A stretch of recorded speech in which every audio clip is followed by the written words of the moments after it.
Di luar sana, dunia bergerak begitu cepat. Orang-orang berlari mengejar tujuan atau berhenti sejenak menikmati liburan. Bagi sebagian lainnya, hari libur adalah waktu untuk benar-benar berhenti, melepas beban, dan menutup buku. Tapi bagi sebagian lainnya, ini hanyalah jeda sejenak dari keramaian untuk kembali melangkah pada sunyi yang telah dipilih. Setiap kali melewati lemari ini, piala-piala itu tampak berdiri diam, tenang, dan berkilau. Padahal, jika benda mati bisa bicara, di balik kaca itu tersimpan riuh rendah perjuangan yang tak pernah terdengar.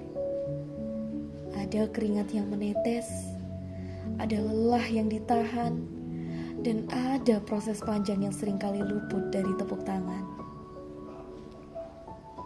Lorong ini lengang.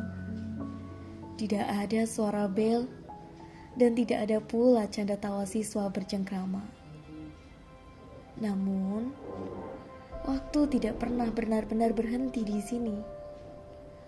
Justru di hari-hari yang sunyi inilah fondasi sedang dikuatkan.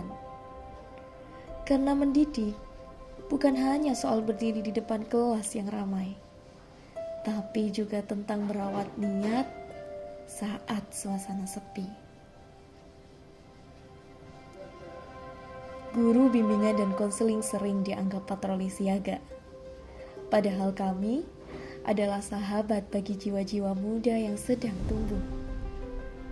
Sebelum kami menyentuh hati mereka, tentu kami harus menata rencana, membuka laptop, merancang media, yang bukan sekedar hanya rutinitas administrasi saja.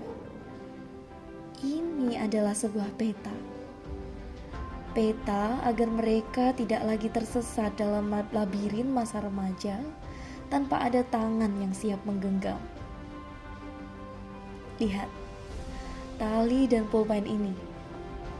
Sederhana, tapi syarat makna.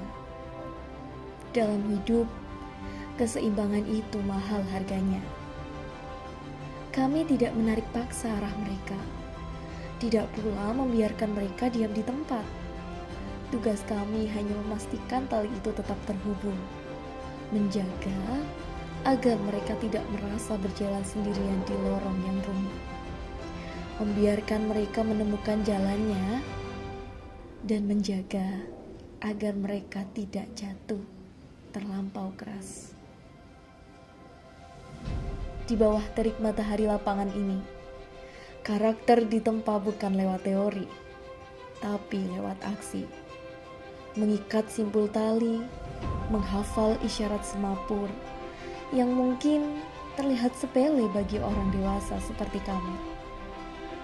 Tapi bagi anak-anak ini adalah sebuah pelajaran tentang kesabaran, kebersamaan, dan ketelitian.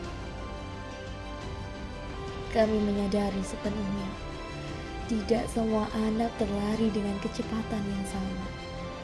Ada yang cekatan, ada yang butuh waktu lebih lama. Dan disitulah kami harus hadir. Memastikan bahwa tertinggal bukan berarti gagal.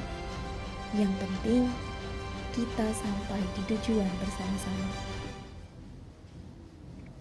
Ketika matahari bergeser, menanggalkan jubah guru, saya kembali duduk di kursi ini sebagai siswa. Long life learning, belajar sepanjang hayat. Bagaimana mungkin menuangkan ilmu jika gelas sendiri saja kosong? Selama nafas masih dianugerahkan Tuhan, tidak ada alasan bagi kami untuk merasa cukup dalam belajar. Pada akhirnya, manusia hanya punya 2 tangan untuk berusaha. Selebihnya adalah kuasa ilahi. Setelah keringat menetes dan pikiran diperas, sampai pulalah kami pada titik yang paling dalam berpasrah. hening ini adalah doa kami. Mungkin apa yang kami dan guru-guru lain lakukan terlihat sederhana, jauh dari sorotan kamera, tersembunyi di balik papan tulis dan tumpukan kertas. Tapi pelan-pelan kami belajar. Mengajar itu soal kehadiran hati. Meski tak selalu terlihat oleh mata, semoga jejak bakti ini tertanam dalam jiwa mereka, menjadi bekal jauh setelah masa sekolah usai.